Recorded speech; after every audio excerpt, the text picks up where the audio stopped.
ये कहना हो रहा था कि मैं जब जिस भी लड़के से शादी करूंगी अपनी फैमिली की रजामंदी से, मेरी फैमिली जो भी लड़का ढूंढेगी, अच्छा हो बुरा हो जैसा भी हो, गांव में हो शहर में हो, भैया जैसा भी लड़का ढूंढेंगे मैं कर लूंगी शादी। बाकी ऐसा कोई भी काम नहीं करूंगी जिससे मेरी परिवार को, मेरे समाज को कोई दिक्कत हो या मेरे आसपास के पड़ोसियों को दिक्कत हो। तो ये तो कहना थोड़ा सा पूरे रघुवंशी मैटर के अंदर जिस तरीके की नई नई स्टेटमेंट आ रहे हैं, वो सोनम को लेकर खड़े हो रहे हों या राजा रघुवंशी को लेकर खड़े हो रहे हों, इस बीच में सोनम की तरफ से किस तरीके की बात रखी जाएगी ये हमने उनकी माता की तरफ से सुना। लेकिन अब जानेंगे सोनम के उन दोस्तों के साथ जिसके साथ वो पली बड़ी है, और साथ ही साथ इस पूरे के पूरे मामले के अंदर जो मुख्य आरोपी कहा जा रहा है राज, उससे, उसके कलीग से भी बातचीत करेंगे, समझेंगे कि आखिर ये पूरा इक्वेशन इन कड़ियों के बीच में कैसा है। सबसे पहले शिवानी से बातचीत करूंगी। शिवानी, आप और सोनम कितने समय से दोस्त हैं, किस तरीके की आप लोगों की दोस्ती रही है? मैं ये कहूँगी कि सोनम, हम लोग सब साथ में स्कूल जाते थे और पिछले 10 से 15 साल मतलब स्कूल में हम लोग साथ में पढ़े हैं और उसका व्यवहार काफ़ी अच्छा रहा है।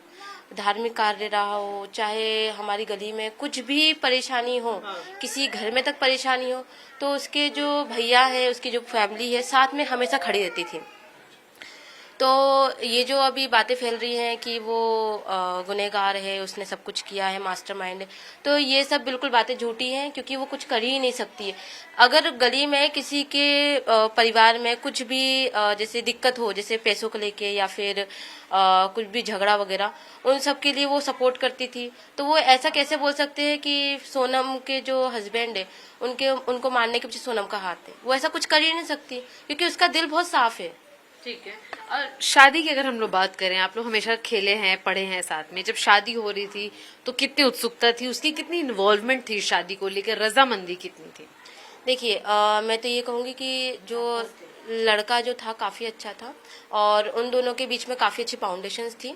और पहली बात तो ये कि जब उसकी शादी हुई तो पूरा हमारा परिवार और हमारे जो आसपास के जो नेबर है, सभी का यही कहना था कि सोनम को जो भी परिवार मिला है, जो ससुराल मिला है, काफ़ी अच्छा मिला है। ये कह सकते हैं कि काफ़ी सुखों का जो उसको परिवार मिला है। और 4 साल से उसकी जो फैमिली थी वो लड़का ढूंढ रही थी। तो सोनम का भी ये कहना हो रहा था कि मैं जब जिस भी लड़के से शादी करूंगी अपनी फैमिली की रजामंदी से, मेरी फैमिली जो भी लड़का ढूंढेगी, अच्छा हो बुरा हो जैसा भी हो, गांव में हो शहर में हो, भैया जैसा भी लड़का ढूंढेंगे मैं कर लूंगी शादी। बाकी ऐसा कोई भी काम नहीं करूंगी जिससे मेरी परिवार को, मेरे समाज को कोई दिक्कत हो या मेरे आसपास के पड़ोसियों को दिक्कत हो। तो ये तो कहना थोड़ा सा अलग है कि सोनम ने कुछ करा, ये सब बिल्कुल झूठ है मेरे हिसाब से। शादी में अपनी तैयारियों को लेकर वो अपने साथ कोऑपरेट करी थी, काफी ज्यादा मतलब खुश थी। अच्छा। और जैसे मुझे पता चला कि मेरी मम्मी ने मुझे बताया कि सास बहू साथ में मार्केट गए थे, उन्होंने काफ़ी सारी चीज़ें परचेस करी थी और शायद वो उनके हस्बैंड के साथ भी गई थी शादी से पहले परचेसिंग करने। तो ये सब चीज़ों को लेके तो मुझे नहीं लगता कि उसने मतलब शादी के लिए वो खुश ना हो। ठीक है। आंटी, आप लोग यहाँ रहते थे, आपके सामने कोई बिटिया बड़ी हुई है, कभी आप लोगों को ऐसा मन में लगा कि वो इस तरीके का भी कोई अंजाम दे सकती है? नहीं, ऐसा कुछ भी नहीं लगा। बहुत अच्छी थी वो, उसकी बोली बानी और कुछ भी भूआ भूआ बोलती थी, तो आती थी जाती थी, हमारे घर पे भी आती जाती थी। तो ऐसे कुछ भी नहीं लगा कि कुछ ऐसा कर। शादी में भी खुश थी वो। अच्छा। वो क्या है ना, 3-4 साल से लड़का ढूंढ रहे थे उसकी मम्मी पापा, तो बोले घर भी अच्छा मिल गया, लड़का भी अच्छा मिल गया, तो शादी कर दी। बहुत खुश थी, ऐसी बात नहीं, ये तो नहीं थी, पर हम थे, देखा तो सब खुश थे, पूरा परिवार खुश था। शादी में भी सब गए थे, मेरा लड़का भी गया था, इसके पापा भी गए थे। अभी एक और जो नई कहानी इसमें रोज उत्पन्न हो रही है, ऐसे में एक और कहानी है कि अपने उनके कंपनी में काम करने वाले एक व्यक्ति के साथ उसका अफेयर था। आपको कोई ऐसा संदेह? नहीं, हमको अब हमने कभी उस लड़के को देखा भी नहीं कि उसको देखा हो, कभी साथ में देखा हो, तो अभी टीवी में देखा कि लड़के के साथ अफेयर है। हाँ। यहाँ पे एक और जो मुख्य बातचीत हम लोग कर रहे हैं वो है राज की। राज वो व्यक्ति है जिनके ऊपर इल्जाम है या उन कथित तौर पर सोनम का उनके साथ संबंध था। ये कलीग हैं जो अभी भी उसी कंपनी में काम करते हैं जहाँ पर राज काम करते थे। अगर आप बताना चाहें, राज का व्यक्तित्व कैसा था? सबसे पहले ऐसा फ्रेंडली था, मतलब ऐसा दोस्त नहीं होते उस टाइप में था। एक तो पहले मिडिल क्लास फैमिली से बिलोंग करता है, तो उसको एक मम्मी है और 2 बहनों को पालने की जिम्मेदारी है। तो मुझे लगता नहीं ऐसा कर सकता। मैं 2 साल से कंपनी में जॉब कर रहा हूँ ऑलरेडी, वो भी 2 साल से ही कर रहा है। और जो दीदी को लेकर अफेयर का बताया गया है, क्योंकि अब कैसा होता है, मुँह बोली बहन होती है, तो वो उनके घर में राखी बंधवाने आता था, राखी पे आ चुका, कितनी बार मेरे से मिला है। तो वो सा दीदी को राज बोलती थी, राज उनको भाई दीदी बोलता था, ऐसा नाम लेके बात कर दीदी दीदी बोलता था हमेशा ही रात में। और बोल रहे हैं ना कि कॉल रिकॉर्ड में ज़्यादा उनका बातचीत हुई है। अब कोई कंपनी में एम्प्लॉय है, वो उनका सारा काम संभाल रहा है, व्यवसाय संभाल रहा है, तो ऑब्वियस ये बात हज़ारों कॉल जाएंगे दिन के। तो ये बात बहुत गलत है कि उनको सा प्रेमी बताया जा रहा है, जबकि ऐसा वो तो भाई है ना, हमारा भी दोस्त है, हम भी जानते हैं उसको। आपके सामने कभी बातचीत हुई हो, आप प्रोफेशनल कॉन्वर्सेशन या जिस भी तरीके की बातचीत? हाँ, होती है नॉर्मल से, काम को लेके, कहाँ से कितना माल आया, कितना पेमेंट लाया है, नॉर्मल से बात होती रहती है, नॉर्मल से मैंने भी की है।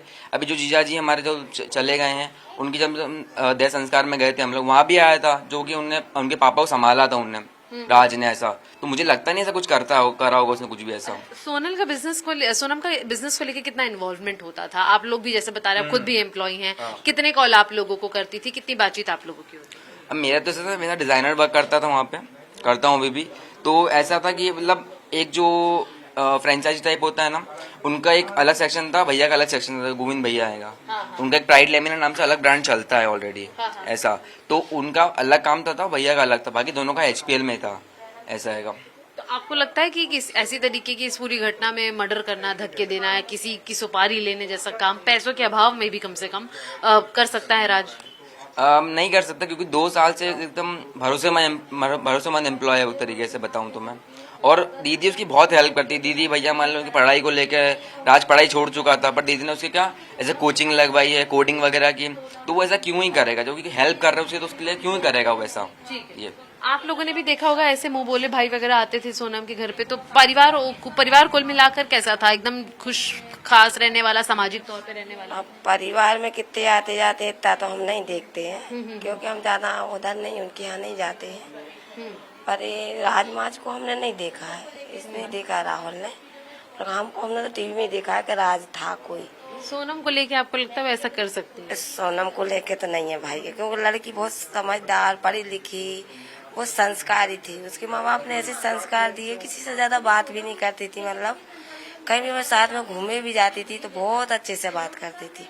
मेरे को नहीं लगता मैम कि ऐसा कुछ कर सकती है। देखिए, जब आप पड़ोसियों से, बचपन के साथ पढ़े लिखे दोस्तों से, कॉलीग से, तीनों से जब जानते हैं, तो आप ये जरूर समझते हैं कि जो सोनम है उसके किरदार पर किसी तरीके का न लांछन है और न किसी तरीके का संदेह है, और किसी भी तरीके के क्राइम को वो अंजाम दे सकती है, इस पर भी विश्वास करना अब भी नामुमकिन है। हालांकि जांच अभी भी जारी है। जांच में ऐसे कई सारे बयानात सामने आए हैं जो कहते हैं कि सोनम भी इस पूरे हत्याकांड के अंदर सक्रियता से इन्वॉल्व रही है। देखना ये होगा कि एक तरफ जो जानकार है उनका भरोसा है, और दूसरी तरफ जांच जो है वो दर पदर आगे बढ़ते जा रही है, और परत के साथ परत नए खुलासे इसके अंदर हो रहे हैं। तो आखिरकार इस कहानी की कड़ी में भाई बहन का मुंहबोला रिश्ता सामने आता है, प्रेमियों का रिश्ता सामने आता है, और इस हत्याकांड के पीछे की मुख्य वजह कैसे स्पष्ट होती है। मृत्युंजय के साथ शिवानी मिश्रा, टाइम्स ऑफ भारत के लिए इंदौर से।